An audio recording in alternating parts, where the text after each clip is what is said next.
Hello and welcome to Do It Yourself channel. Today I will show you where to find and how to add our Speak Keyboard Input Aloud option shortcut in Samsung Galaxy S22. So where to look for this option and how to add a shortcut to this option.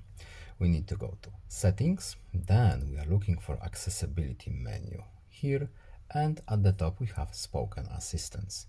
In here, Speak Keyboard Input Aloud. So when we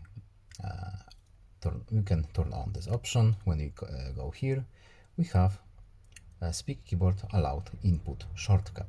So we can add our shortcut here, and it will appear on the bottom right corner in this accessibility button. Of course, we can change to button press if we want, but we are interested right now in this button. So if we have multiple shortcuts to our accessibility options, they will all be here.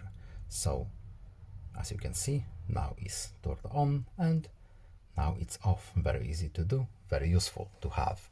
I hope this video was helpful to you. Please leave a like and subscribe. Have a nice day and see you in the next video. Goodbye.